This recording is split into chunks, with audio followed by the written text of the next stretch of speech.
देखें, ये जो आप जिस लड़के की बात कर रहे हैं इफ्तिखार जट की, उसको इस्तिस्ना नहीं दिया गया हाज़िरी से और वो वहाँ स्टेज पे उसको लाया गया। ये सरासर ज़्यादती है। वो जज जो उस अदालत के जज थे, उनको चाहिए ये था कि उसको इस्तिस्ना देते, वो कुछ बेहतर हालत में होता तो आते, उसको उस हालत में अदालत में बुलाना ये तो सरासर ज़्यादती है। इस सिलसिले में मैं सुप्रीम कोर्ट के चीफ जस्टिस से गुजारिश करूँगा कि सो मोटो एक्शन लेके इसकी बाकायदा इंक्वायरी करवाएं।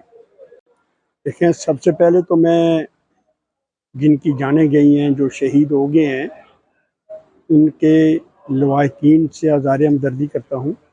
हमारी दुआ है कि अल्लाह ताला इन मरहूमीन को जन्नत फिरदौस में आला मकाम, वो शहीद हैं, आला मकाम नसीब फरमाए, लवाहिकीन को सब्र जमील अता फरमाए।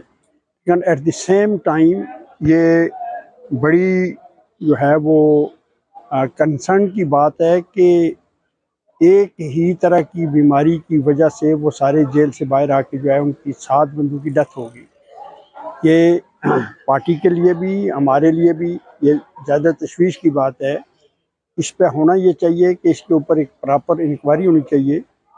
मैं सुप्रीम कोर्ट के चीफ जस्टिस से ये दरख्वास्त करूँगा कि इसके ऊपर एक स्पेशल बोर्ड बनाया जाए, जिसमें मेडिकल के डॉक्टर भी हों, जिसमें जिन लोगों ने इनको साथ डील किया, जो इनको वहाँ इनसे इन्वेस्टिगेशन वगैरह करते रहे, उन सब को भी बीच में शामिल करते हुए एक प्रॉपर इसकी काज ऑफ डेथ की वजह मालूम करनी चाहिए कि ये क्यों ये बीमारी, सारे लोगों को एक ही तरह की बीमारी लगना, उनकी खुराक में कोई कमी थी, उनको कोई चीज़ खिलाई पिलाई गई, उनके साथ कोई ज़्यादती की गई, क्या हुआ, किसकी वजह से ये हुआ, ये बड़े कंसर्न की बात है। और इसमें पार्टी के बाला हुकाम से भी मैं बात करूँगा और ख़ुद भी मैं कोशिश करूँगा कि वकला के थ्रू इसका बाकायदा केस रजिस्टर करके इसके ऊपर जो है वो इंक्वायरी कराई जाए और इन लोगों का जो है ना, इनको इंसाफ मिलना चाहिए।